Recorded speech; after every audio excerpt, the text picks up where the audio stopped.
Let's see, bronies, pirates, and psychedelic drugs? It's not a Comic-Con after party, my friends. This is Nindie Nation episode 163.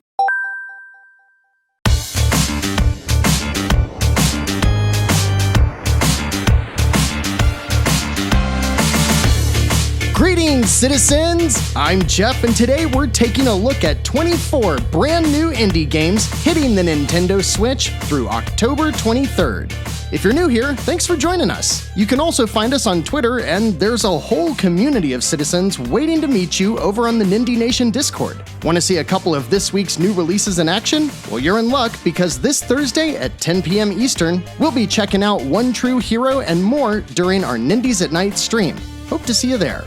Now, if you thought last week was jam-packed, you ain't seen nothing yet, but you know how we do. Before we look ahead, we've got to catch up with the games that snuck out on the eShop since our last episode. So hit that like button, subscribe if you haven't, and let's kick off episode 163 by taking a look at the 7 neglected Nindies that released since episode 162.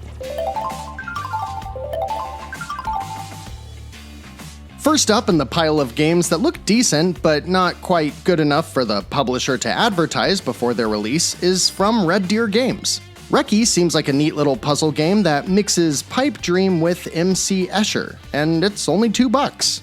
Reminds me of Echo Chrome for the PSP. Anyone else remember that one? They also released Broken Universe Tower Defense, which doesn't seem to change up the formula too much, but it does have a lot of variety and some enormous levels and a bunch of RPG mechanics like skill trees and such. It's also for $2, and I'm gonna be throwing this one on my wish list. 2 decent games from Red Deer, huh? Will they manage to undo that shred of goodwill before the end of the episode? I guess you'll have to watch and find out. A publisher we've never seen before, Keto, released Attacker Chan for $4.99, and all I see is a janky Mega Man X clone with anime chibi characters. I mean, I guess that's not a bad thing. Runefall 2 by Ocean Media combines Match 3 and other mobile game puzzles into a fantasy setting for $9.99. And while it may sound like an adult film, Pink Explorer is an entirely generic platformer by Ultimate Games for $5. Then Veritable Joy Studios released their first title, a quirky visual novel romance game called Validate: Struggling Singles in Your Area for $13. It features a bunch of paths to explore and a wide variety of inclusivity, so for its target audience, it should be a good time. But from my perspective, spending any more time hearing about the, quote, harsh truths millennials learn as they hit their 20s, I spend enough time on the internet. I'm good. But then, Pill Baby. Hey, seizure warning? Trigger warning? Just, how about I don't know what the this is warning? Just all the warnings, okay? This $12 game by Kaya Bros looks like an absolute train wreck, but I said the same about Y Pizza and ended up having a great time. It's times like these that I'm really glad I stopped publishing an audio-only feed of the show, because I don't even know where to start with this. It's like a hack and slash with a narrative or adventure. I'm really at a loss for how to explain this one.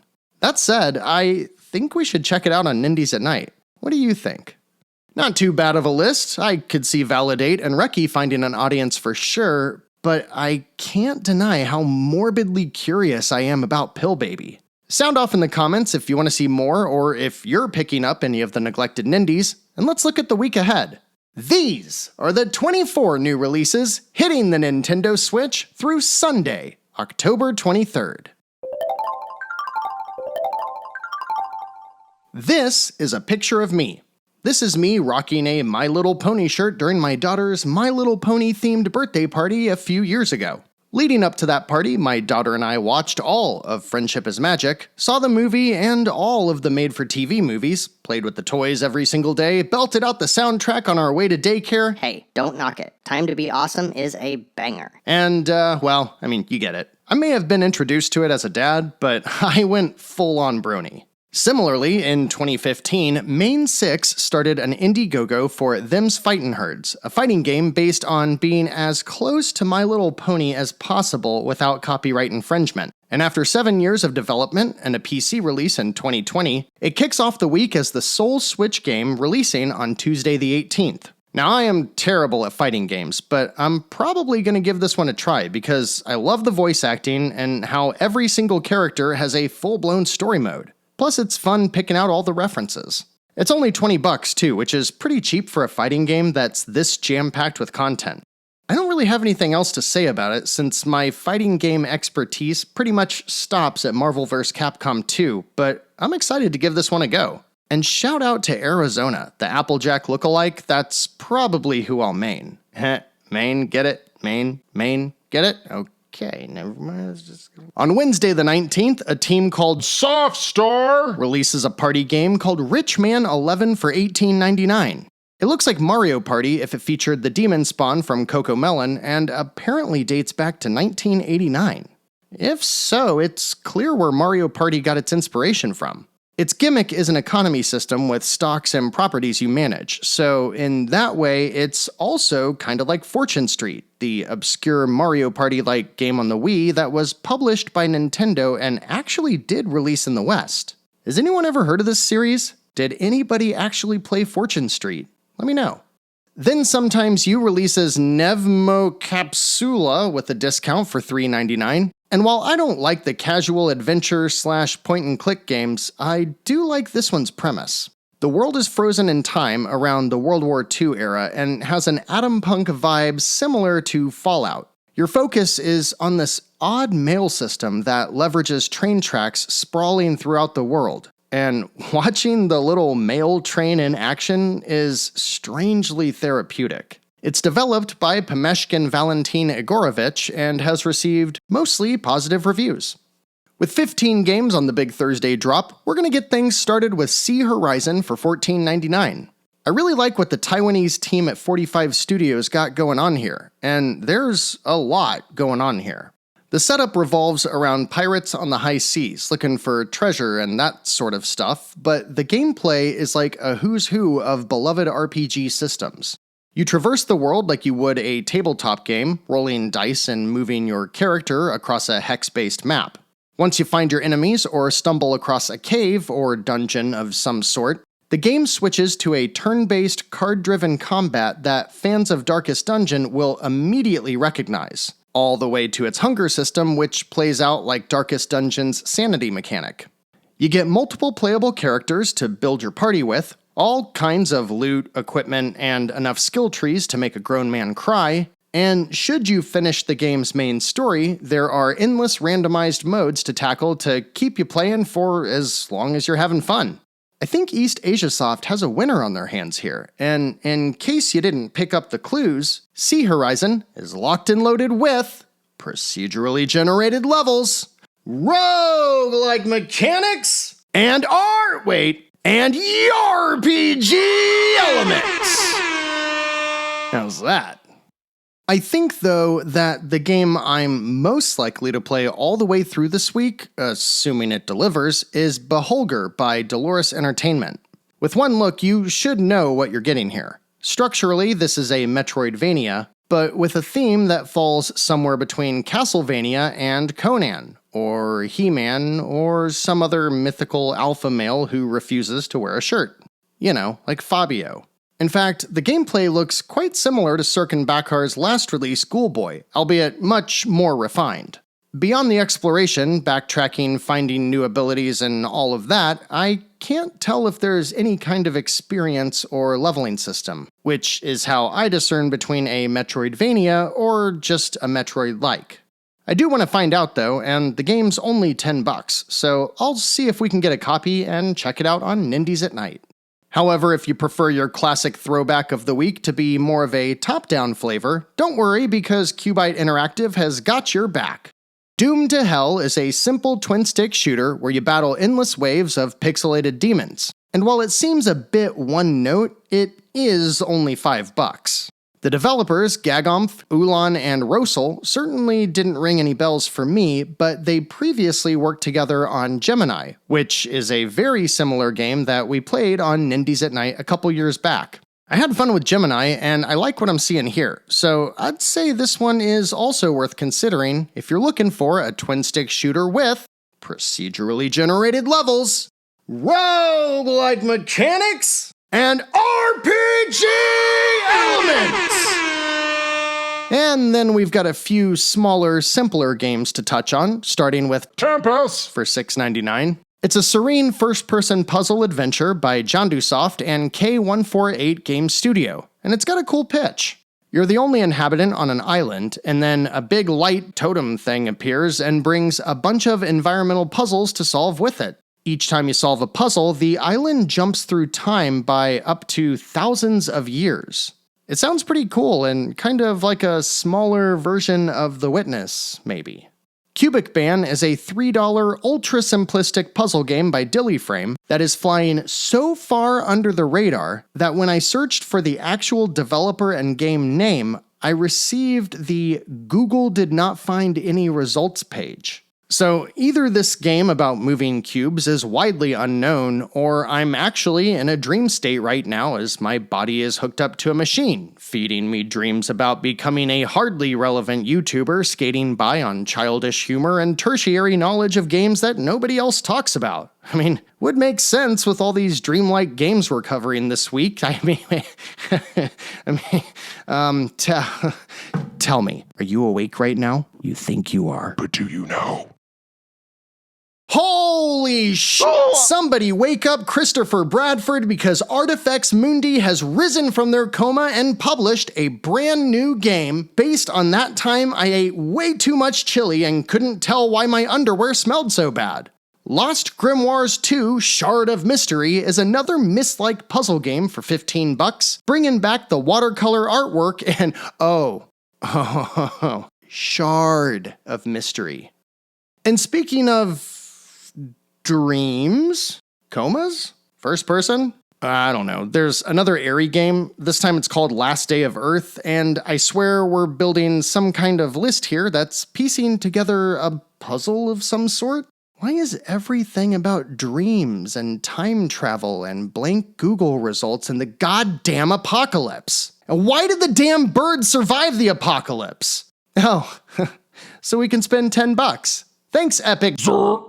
Yo, One True Hero looks awesome. Check out the trailer on your own when you get a chance, cause it's epic. Published by No Gravity Games and developed by a team of one going by the name Ratcliffe Games, at its core it appears to be a 3D action platformer like we used to see in the PS2 era. Big colorful worlds, lots of environmental variety, tons of ways to platform like running, jumping, sliding, swinging, and all kinds of combinations in between. And it's got combat that looks like early 3D Zelda, but much faster. The story claims to follow a young farmer who sets out to save his village, but also teases that there's more than meets the eye.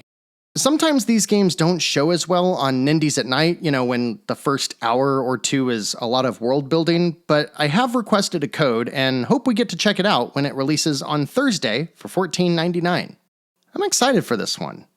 And what if Death Stranding traded its vibe for something wildly more colorful? Traded its harsh metal bases with cute homes you could customize? Traded a mechanical backpack for a broomstick and string, and traded its, Norman Reedus for a cat in a witch costume. No idea if that's gonna line up for any of you, but that's what came to mind after I researched Flying Neko Delivery by Fractal Phase and Ontario Creates. Oh, Canadians. Well, at least you know the game's polite.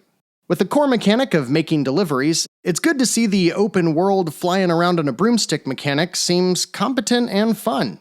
And the more you dig in, the more you see that the rest of the game, with its foraging, crafting, decorating, and engaging in clever banter with other anthropomorphic animals, looks like a solid cozy time. What's more is that for $19.99, this might be a cozy-esque game that I actually get into. Don't tell anybody. Because Fractal Phase's other Switch release is Skyrogue, an air combat trifecta that I absolutely adore.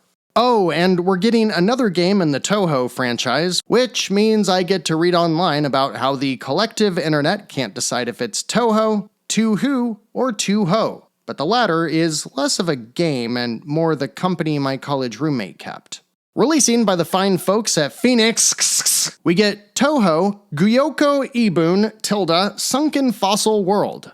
Period. For $25.19 after a 10% launch discount, the team at Shanghai Alice and Twilight Frontier are teaming up to take the series back to its bullet hell roots. And if you're looking for a challenging shmup with excellent artwork and an absolute boatload of backstory and lore to dig into, make sure to put this one on your wishlist.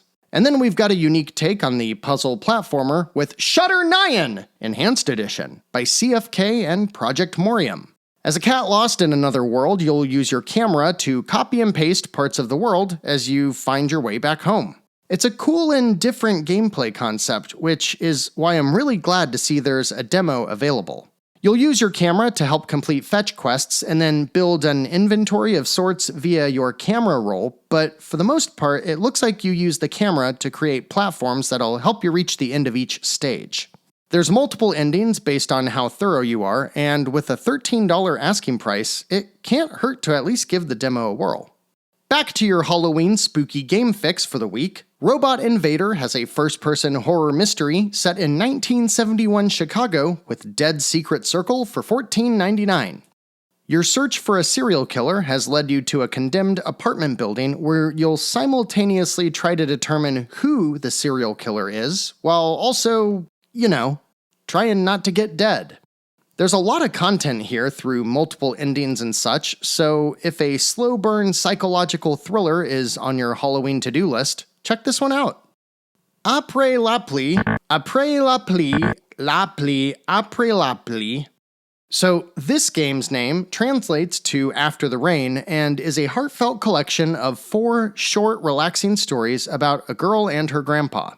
It's developed by 2112 Games and seems to have great intentions, but the execution looks a bit more like a proof of concept than a polished final product. Watch for reviews if you're curious about this one, and if you decide to dive in, it'll set you back $11. Berg Games partners with publisher Freedom Games to give you a taste of working for the Queen in One More Island for $19.99. It's a simple town-building management sim where you're tasked with building a new colony in the New World for the Queen of the Old World. As you build towns, you can travel to other islands, hence the name of the game, and build a bunch of little colonies, all to send taxes back to the mainland. Or you can choose to rebel and see how that goes.